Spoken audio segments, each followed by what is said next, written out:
dalam percakapan kontemporer.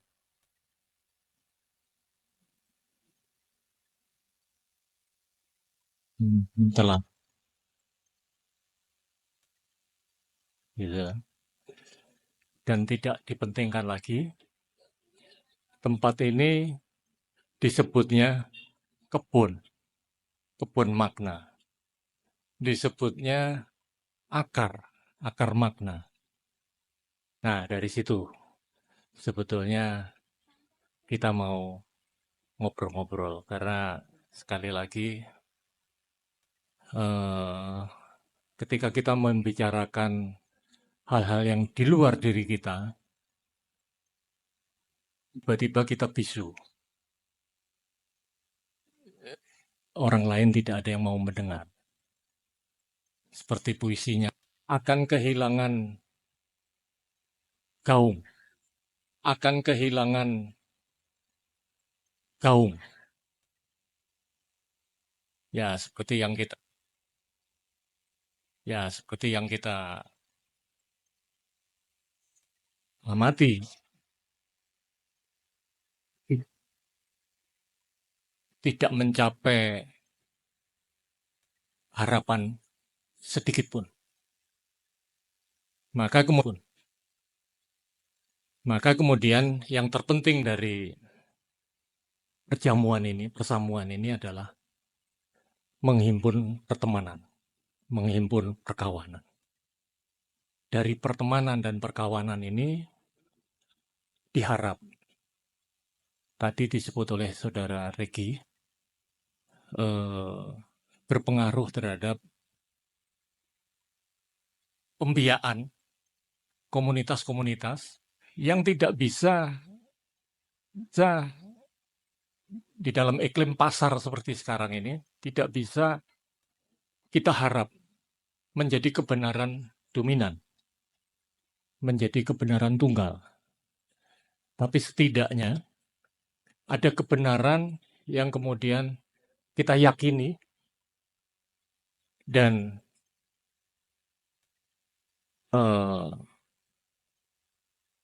entah apa hasilnya ke depan, itu menjadi alternatif-alternatif yang bisa dijadikan referensi, dijadikan pijakan, dijadikan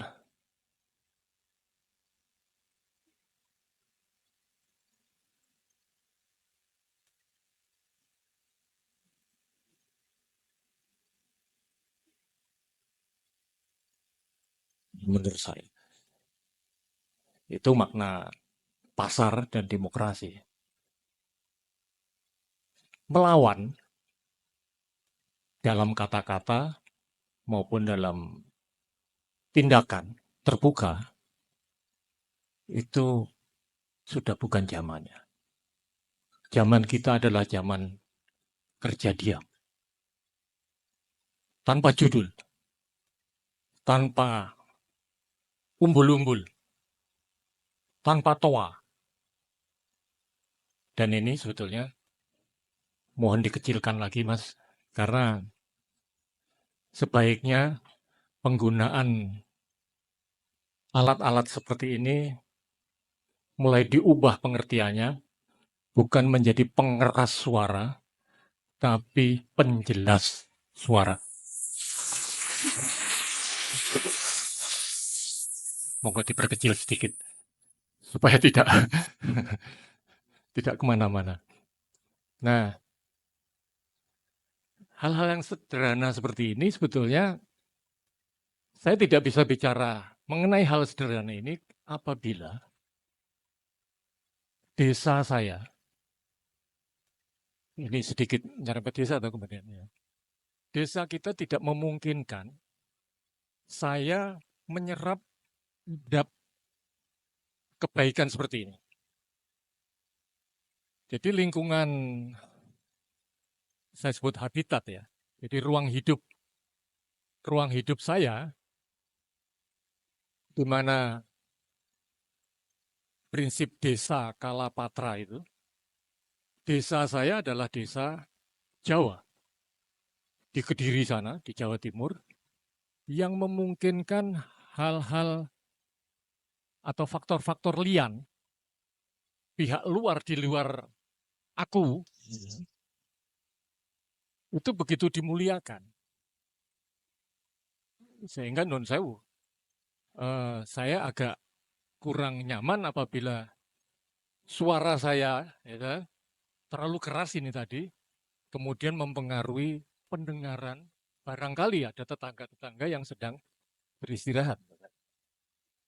Jadi segini udah cukup lah. Terima kasih. Saudara-saudara sekalian,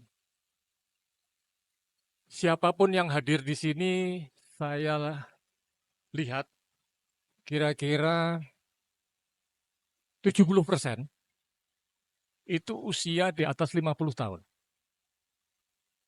Dengan demikian, kita-kita ini merupakan penutur akhir dari satu periode panjang dari kesejarahan panjang yang mencatat ingatan-ingatan kolektif mengenai apa dan bagaimana tentang desa, apa dan bagaimana mengenai sejarah kebangsaan kita, apa dan bagaimana mengenai sejarah perjuangan, dan seterusnya, dan seterusnya.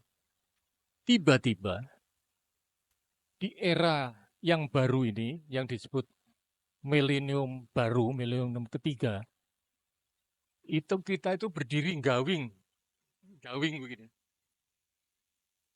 Di ujung Ogalagil, yang sebentar lagi jatuh dan habis. Kemudian, disusullah lapisan-lapisan generasi yang tadi digelisahkan oleh baik melalui puisi maupun introduksi dari saudara Reki. Oh, Mas Mas Wahyudin, bahwa ada keterputusan yang terus-menerus. Dari setiap periode ke periode, kita selalu mengalami keterputusan pemahaman, ingatan, sejarah. Keterputusan dari kesadaran kolektif mengenai budaya dan kebudayaan yang melekat pada diri kita. Nah, apa bahayanya dan di mana tidak bahayanya? Tidak bahaya karena ya kita percaya bahwa setiap manusia itu punya daya akal dan akal budi untuk mengatasi hidup dan kehidupannya. Dan itu berjalan terus-menerus. Jadi budaya itu juga tidak statis. Kebudayaan itu tidak statis, memang betul. Tapi ketika dikaitkan dengan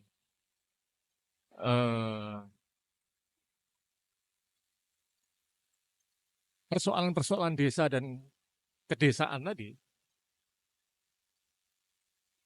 tentu saja perlu adanya kontinuitas, keberlangsungan, gitu. Tidak ada keterputusan. Perkembangan boleh, tapi keterputusan seyogianya, gitu, itu kita hindari.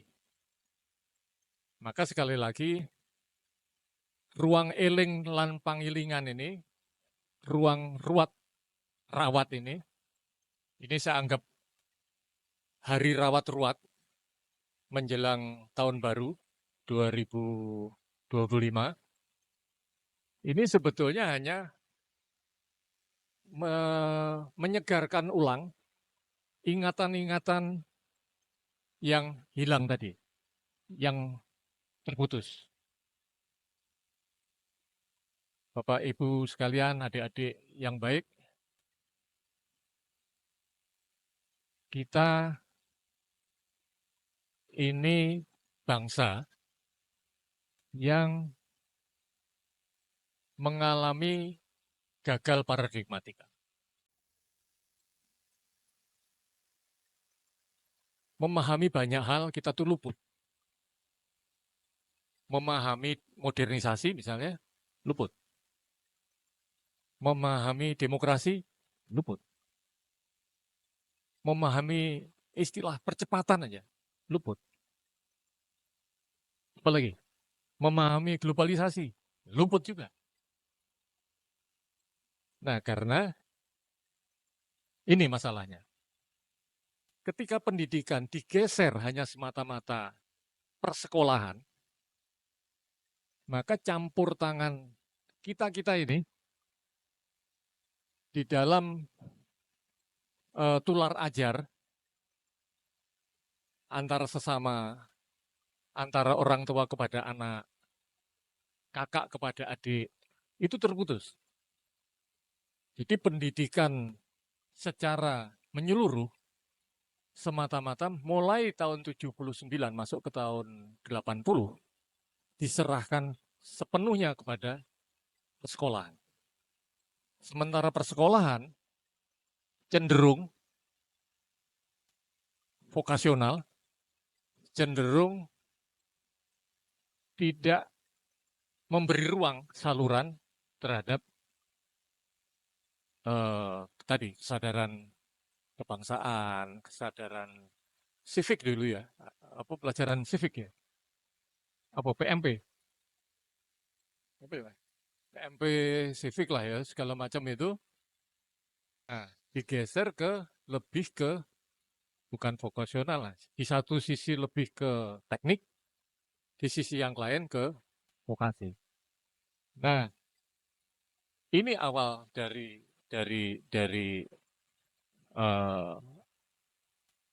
akhir perjalanan yang kita rasakan saat ini. Ke depan seperti apa? Sekali lagi, sepertinya kalau membaca anatomi perpolitikan, kemudian sistem pendidikan, ekonomi, segala macam, kita tidak bisa berharap terlalu banyak dari sana. Maka komunitas-komunitas seperti ini yang terhimpun melalui kino-kino kecil ini, wadah-wadah kecil seperti ini, sangat dipentingkan untuk membangun kesadaran asah, asih, asuh. Jadi ajar, ajur, ajur, ajur, ajar, ajar ya. Nah, tular ajar, saling bergesekan, saling memberi, saling melengkapi kesadaran-kesadaran seperti ini. Dan ini saya menyambut baik. Makanya waktu saudara Reki bilang, jam berapa? Jam 4 sore lah. Mas, besok saya beri tanggapan bahwa saya datang bukan karena temanya gagah. Temanya terlalu gagah. Mau ngomong apa saja sudah nggak bisa. Mentok gitu. Tapi karena pertemanan, saya hadir. Jadi sekali lagi pertemanan itulah yang memungkinkan kita jadikan modal dari keberlangsungan apapun ke depan. Terakhir, Desa Kalapatra, kesadaran mengenai desa, mengenai kronos waktu di mana kita tinggal dan sebagainya. Kita tidak perlu beber di sini, tapi bagaimana kita memahami desa apabila anatomi desa saja kita nggak paham. Bagaimana kita bisa merawat, ada istilah-istilah, merawat bumi, segala macam, apabila alam, bumi, dan sekitarnya, anatominya seperti apa, kita nggak paham. Harapan saya sederhana. Ini ada teman muda jumlahnya sekitar 30 orang. Apabila berbagi tugas, mulai berbagi tugas, mencatat saja apa yang ada di desa, menjadi kepustakaan desa. Kepustakaan bukan berarti terus itu menjadi aset perpustakaan desa, bukan. Gitu. Tapi menjadi arsip mengenai desa. Gitu. Semoga saja itu ya langkah-langkah kecil lah, tapi itu sangat bermanfaat. Sangat bermanfaat. Tanpa itu kita buta huruf. Sekali lagi, adik ini tidak, saya yakin tidak mampu lagi mengenali mana sirih, mana jahit. Saya yakin. Oh, apalagi ini. Salam gitu nggak ngerti. Nah, nah, akan muskil gitu. Kita bisa mengolah gitu, memberdayakan katakanlah gitu kan, katanya ya, memberdayakan eh, kekayaan alam, kekayaan budaya, loh, anatominya aja nggak tahu, pengkayaan ingatannya nggak paham, apa yang diolah, apa yang diberdayakan, ya nggak ada. Nah, syarat masjid, ini saya ambil contoh saya. Masjid itu hidup atau tidak, kan tergantung dari mudinnya, tergantung dari takmir. Ya. Mudin atau takmir ini yang setiap hari ada umah atau tidak, yo disaponi, yo dipel, ada sawang yo diresiki, gitu. Ada umah yang mau sholat tetap kentongannya ditabuh, beduknya dipukul, azan disuarakan. Nah, desa kemudian itu saya ibaratkan ibu yang gabuk saat ini. Ibu yang gabuk, gabuk tahu? Jadi gabuk itu ini apa? Tumo itu, tumo, apa? Tumo. Kutu rambut itu, yang telurnya kosong. Nah, itu gabuk gitu. Nah, lisonya nggak ada. Itu gabuk gitu. Nah, desa saat ini, poropini sepuhnya sudah palastro semua. Jadi sumber-sumber literasinya itu habis, gitu. Sumber-sumber penyangga penyangga kulturalnya hilang. Sementara generasi mudanya kepincut, kelarat menuju kota. Apa yang terjadi? Desa yang kita idealkan menjadi habitat lengkap, berikut kekuatan-kekuatan kulturalnya, itu kosong. Jadi tidak menghasilkan apapun. Itu kenyataan. Belum lagi nanti ditambah dengan munculnya undang-undang desa, gitu, yang sama sekali tidak menguntungkan dari sisi perkembangan dan pertumbuhan desa dari sisi adab dan peradaban yang semestinya. Jadi desa sebagai ruang hidup, sebagai habitat, berubah menjadi tempat. Jadi disebut ruang, ruang. Menarik. Karena harus dibedakan antara ruang dan tempat. Saya rasa itu eh, tidak perlu ada simpulan, karena saya yakin hal-hal seperti ini saya anggap seperti nabur umbul. Jadi bisa ditangkap atau dibuang begitu saja. Yang nangkap gambar bilung, ya bilungnya yang dibaca. Yang dapat gambar buto terong, ya buto terong yang dibaca. Yang yang dianggap perlu, ya disimpan. Kalau tidak, dibuang. Wassalamualaikum warahmatullahi wabarakatuh. Terima kasih.